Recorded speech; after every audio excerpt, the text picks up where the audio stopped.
I had not meant to be seen. That was the whole point of the veil. Gauze the colour of old bone, pinned beneath a borrowed circlet, falling past my chin. In the press of the great hall, with 200 women dressed in their houses' colours, and the torches burning high enough to char the rafters, one more veiled face would not draw a glance. I had counted on this. I had walked 3 days through the Western Pass on this assumption. I was here to watch the Alpha King choose someone else. Not out of bitterness, out of a stubbornness I could not name even to myself. 5 years ago, this hall had cast me out. 5 years ago, I had stood in this same stone where the moonlight came down through the high oculus, and Lord Halgar had read the binding decree, and I had walked from the fortress with my belongings in a single sack, and my mother's silver wolf-pin still pinned to the inside of my cloak, because no one had thought to demand it back. 5 years was a long time to wonder how the story ended without you. So I had come to see it end. I would watch the king, Asmund, the Iron-born, the wolf who had buried 2 wars before he was 30, choose his Luna from a hall of better women than I had ever been. I would put the picture inside my head where the rumour had been. Then I would walk out the same gate I had walked 5 years ago and let the hole close. That was the plan. I was 23, a woman grown by any pack's reckoning. I had a healer's apprentice scar on my left wrist from a kettle I had grabbed wrong at 16. I had a small stone cottage 2 valleys west, 3 goats, a kitchen garden, and a reputation among the village women for setting bones cleanly. None of this had any business being in the great hall of the Iron Territories. None of this had any business pretending to be a noble daughter.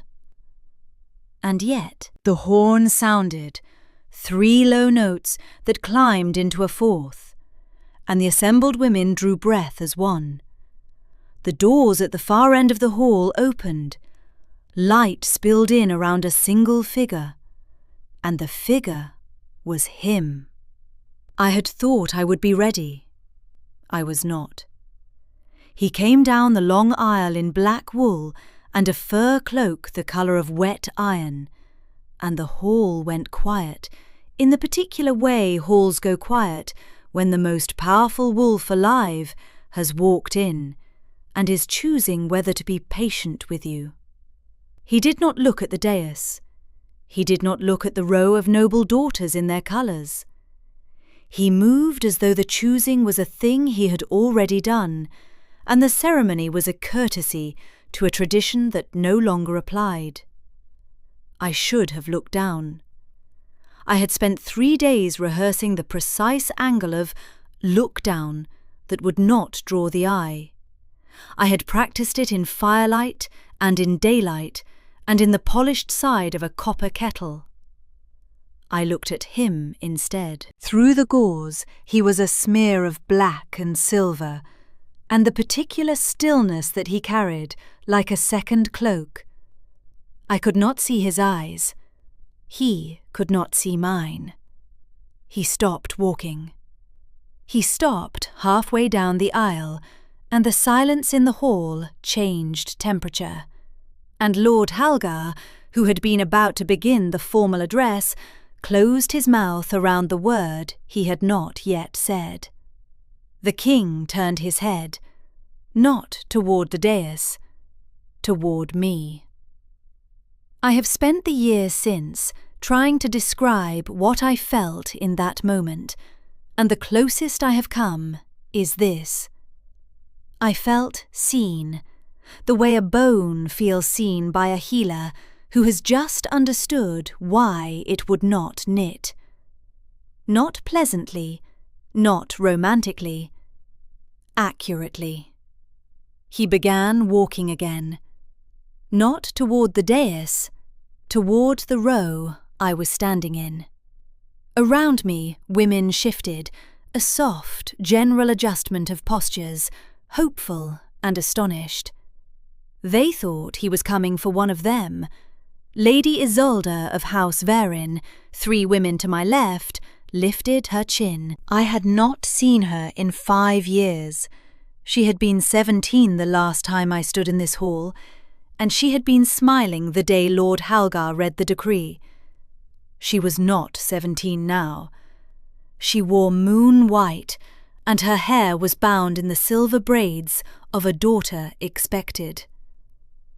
The king passed her without looking at her. He stopped in front of me. I felt Lady Isolde's head turn. I felt every head in the row turn. I did not turn mine. I kept looking up, through gauze, at a man whose face I still could not see properly, and whose silence was about to undo 5 years of careful walking away. He extended his hand. He did not speak. He did not announce. He did not lift the veil. He just held his hand out, palm up. The way a man offers a hand to a woman, he expects to know what it means. I had a number of options. I could take it. I could refuse it. I could turn and walk out of the hall while 200 witnesses watched. I could pretend not to be the woman his wolf had clearly recognized and let him discover his mistake. What I did was none of those things. What I did was reach up with my left hand, the one with the kettle scar, and lift my own veil. A sound went through the hall. It was not loud. It was the sound a long-held breath makes when it finally has to leave. It came from the noble row and the courtiers' gallery and the standing pack along the eastern wall who had been ready for an ordinary ceremony and were now witnessing something else. I let the veil settle against my hair. I looked at Asmund, and I saw his face for the first time in 5 years, and it had cost him something to walk down that aisle, and the cost was visible. He said nothing. He kept his hand out. I did not take it. "Your Majesty," I said, low enough that it stayed between us. "I do not know what you think you are doing." A muscle moved beside his mouth.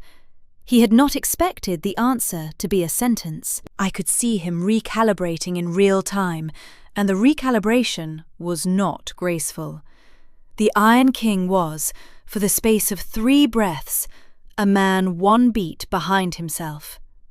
"I think," he said, "that I am asking you to come with me out of this hall.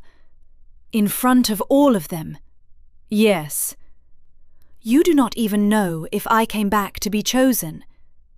"I know you did not." That was the sentence that broke me, though I did not let it show. He had said it as a fact. He had said it as a thing he had already been told. I took his hand. His fingers closed around mine, and his grip was careful in the specific way a man is careful when he has been imagining a thing for years, and now has it, and does not entirely trust himself with it. He did not lead me to the dais. He led me out a side door, behind the hangings, into a stone corridor where the torches burned lower, and the stewards had not been told to be present. The door closed behind us. The hall was still silent. He let go of my hand the moment we were out of sight, and the letting go was not relief. It was discipline. He stood with his back to me for a long moment. I watched him gather himself. When he turned, the king was mostly back in his face. Mostly. "You should not have come tonight," he said. "I know." "You should not have come at all. The decree." I know Asmund. His name landed harder than I had meant. I had not used it in front of him, ever. 5 years ago I had been a healer's apprentice, and he had been the Alpha's heir, and we had spoken precisely 4 times, and I had called him my lord on each occasion, and he had called me nothing, because he had not, I believed, known my name. He looked at me as though I had taken something out of his pocket without his permission. Mirella, he said. So he had known my name. So he had known my name for 5 years. I am going to tell you the rest of this slowly, because if I tell it quickly, you will not believe it. And I need you to believe it, because I lived it, and I am still working out what to do with the parts that did not fit. Stay with me. The next thing he did is the thing I have spent 2 months trying to describe accurately. He reached inside his cloak. He took out a folded square of parchment, soft along the creases, the way parchment goes soft when it has been opened and refolded a great many times. He held it out to me. He did not explain it. I took it. I unfolded it. It was the binding decree. My binding decree. The one Lord Halgar had read in this hall 5 years ago. The one that named me unfit for the king's house and barred me from the territories under Pack law. Signed by the old Alpha, Asmund's father, on the night before he died. The bottom of the parchment had been torn away. The signatures were gone. There was a date in the margin, in handwriting I did not know, that read, "Torn the morning of the funeral." I held the parchment a long time before I spoke. The corridor was cold. Somewhere far away, behind several walls of stone, the great hall was beginning to make the sound of 200 people who did not know what to do with themselves. "You tore it," I said. "Yes." "On the morning of his funeral?" "Yes." "You did not tell me." "I could not find you," he said. "For 3 years I could not find you. By the time my men did, you had built a life. I would not undo it twice." I looked up from the parchment. "Then what was tonight," I said, "if you were not going to undo it twice?" "Tonight I was going to choose no one." His voice was even. "I have refused for 5 years to choose. The court forced the ceremony.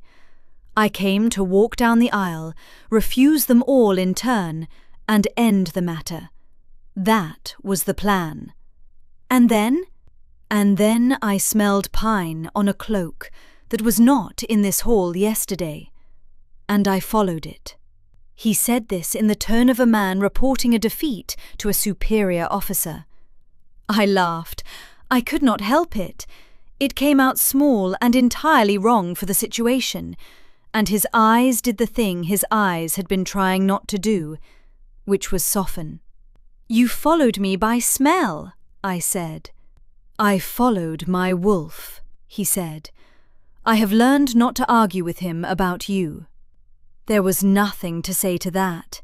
I stood in a stone corridor with a torn decree in my hands and a king in front of me who had been refusing to choose for 5 years, and I did the only thing I could think of that was not crying, or laughing, or walking away, which was to reach inside my own cloak and unpin my mother's silver wolf pin from the lining and hold it out to him on my palm.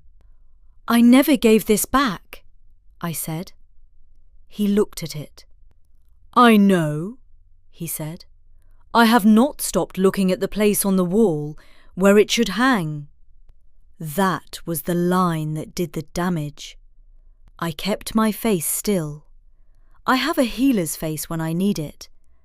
But the line did damage. He did not take the pin. "Keep it," he said. "It was your mother's." "It was hers because she was promised your father's house," I said.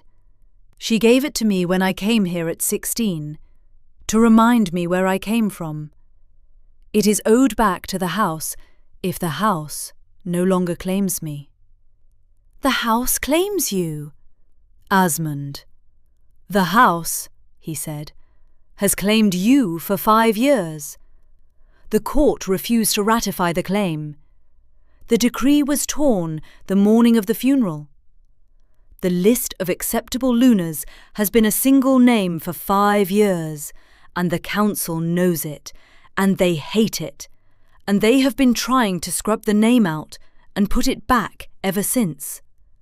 And I have been letting them, because I would not drag you back to a court that did not want you. I came here tonight to refuse them all. That was the plan. Then I smelled pine." He had said this almost calmly. Almost. I closed my hand around the pin. I did not know what to do with my face. "Take me back into the hall," I said eventually. He looked at me. "In front of them," I said. "In front of Isolde of Vaerin, where I was cast out. Otherwise this happened in a corridor, and we are still hiding." The king looked at me a long time. "Yes," he said. "All right." He offered his hand again. I took it, and this time he laced his fingers through mine, and the lacing was not careful. The lacing was the cost of 5 years catching up to him. We went back into the hall. I should describe what the hall looked like when we walked back in, but the truth is, I could not see most of it. I could see Lord Halgar at the dais, and the row of noble daughters with their faces all turned, and the courtiers in the gallery leaning forward, and Lady Isolde, 3 women to my left, where I had stood 10 minutes ago, and her face had become the face of a woman doing arithmetic she had not expected to do. Asmund did not lead me to the dais. He led me to the centre of the hall, beneath the oculus where the moonlight came down, and he turned us both to face Lord Halgar. "Read the decree," he said. Halgar blinked. "Your Majesty, read the decree of exile that was issued 5 years ago against Mirella of the Western Pass." "Your Majesty, that decree was—" "Read it," Asmund said, "as it is currently archived." Halgar's mouth worked. A scribe was sent. The hall waited.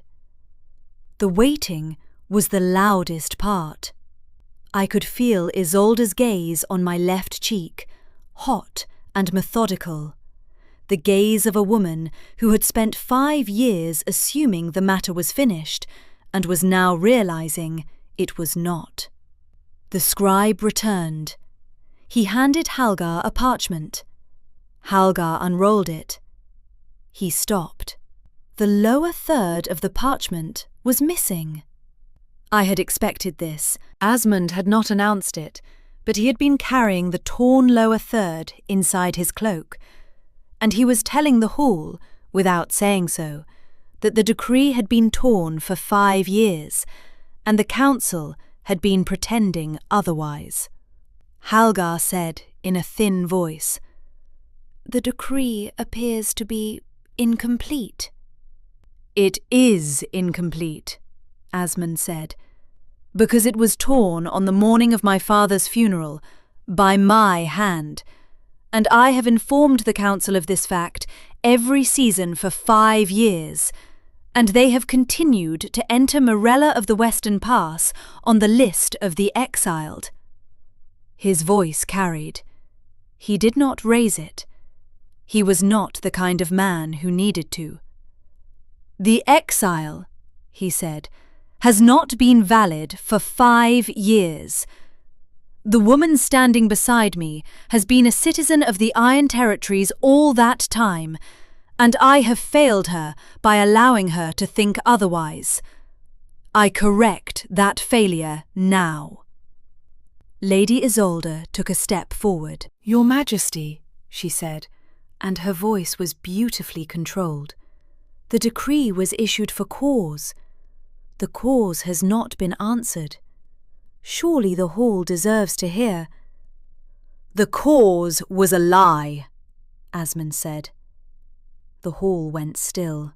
"It was a lie told by a daughter of House Vaerin to my father," he said, "on the night before he died, when he was no longer well enough to weigh it. I did not have proof of this until the spring of last year. I have proof now. It will be presented to the council at dawn. Tonight, the decree is torn. The woman stands as my chosen, and any further objection from the house responsible will be heard at dawn alongside the proof." I have replayed that moment a great many times.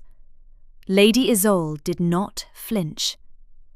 She had been 17 when she lied to a dying Alpha, and 22 when I came home, and the 5 years between had not made her a woman who flinched. Her face simply went the colour of skimmed milk, and she said nothing further, and her father, who I had not noticed in the courtiers' gallery, but who was apparently there, sat down very slowly on the bench behind him.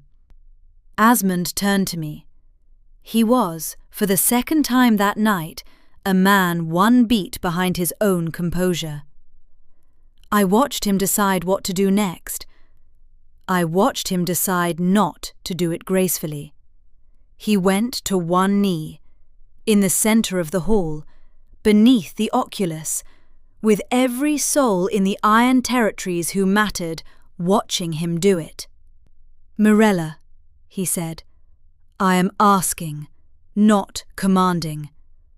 The court will say I have already chosen, and they will be right. My wolf chose the day you walked into my father's hall at 16.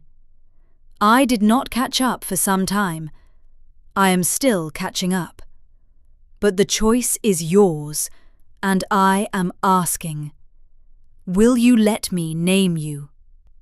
I looked down at him, the Iron King, on one knee, in front of the hall that had cast me out. "Yes," I said. It did not sound like a yes that mattered. It sounded like a yes a woman gives to a man asking if she would like the door held. That was the problem with my voice. 5 years of speaking quietly to goats in a kitchen garden had made it small for occasions like this. But the hall heard it. The hall had been waiting for a single syllable. He rose. He took my mother's wolf pin from my hand. I had been holding it the whole time without knowing. And he pinned it through the cloth at my shoulder, where a Luna's pin would sit. And his fingers shook, very slightly, and the slight shake was the only thing I needed. The hall began, raggedly, to applaud. It was not a unified sound. Some applauded gladly. Some did not applaud at all. House Vaerin sat in stricken silence. Lord Halgar applauded with the careful enthusiasm of a man who has lived through 3 alphas and intends to live through a 4th. Asmund leaned in, not close enough to be improper, close enough to be heard only by me. "You should not let me kiss you in front of all of them," he said. "It will be impolitic." "I have been impolitic for 5 years," I said. "I do not see that it has cost me much." He kissed me. It lasted less than a breath. It was not a public man's kiss. It was a private man's, and he had decided not to care who saw it. And what broke open in me when his mouth touched mine was not desire. It was something older, It was the particular quiet of a thing finally arriving. 5 years of walking away folded shut behind me like a closed book. He pulled back. The hall was making its noise again. I would like to say the rest of the night went smoothly. It did not. We had not yet sat at the high table when the goblet was brought forward, the formal cup, the one a king and a chosen lunar drink from together to seal the claiming. Tradition, old custom, sweet wine and 3 grains of salt for the long road. I had seen my mother describe the cup to me when I was small, telling me how her own mother had drunk from one beside Asmund's grandfather. The cup was brought by a steward I did not recognise. Asmund recognised him. I felt Asmund go still beside me, the kind of still a wolf goes when his ears are doing something his face will not admit. He took the cup from the steward without breaking eye contact. He did not drink. He passed his hand over the rim of it, casually, as though composing himself, and then he set the cup down on the table and said, quietly to the steward, "Who poured?" The steward said, "Lord Vaerin, Your Majesty, as is his right as cousin to the bride's deposed." "I am not deposed," I said. The steward looked at me. His face did several things in fast succession. "I am not deposed," I said again, louder. "I am not deposed, and I am not the bride, and I am not yet the lunar, and you will not pour from a Vaerin cup tonight." I do not know where the voice came from. I had spent 3 days walking the Western Pass, speaking to no one but my own boots, and now I had a voice that carried in a great hall, and I did not want to examine the voice too closely, in case it stopped working. Asmund's hand had found mine again under the table, not a comforting hand, a confirming one. The steward said, "The cup has already been blessed, Your Majesty." "The cup is poisoned," Asmund said. The hall, which had been recovering from one shock, was now expected to absorb another. "My wolf can smell the herbs from here," Asmund said mildly. "Wolfsbane and 3 others I will name to the council at dawn. Lord Vaerin, stand." Lord Vaerin did not stand. Lord Vaerin's hand went to his belt. What happened next was very fast, and I have asked Asmund to tell me his version of it 3 separate times, because I cannot get my own version into the right order. There was a dagger in Vaerin's hand, and it was not aimed at the king. It was aimed at me. He had calculated, I think, that if his daughter was not going to be lunar, the lunar being chosen instead should not survive to bear an heir. He had calculated quickly and badly, the way men do when their plans collapse and their pride does not. Asmund stepped between us.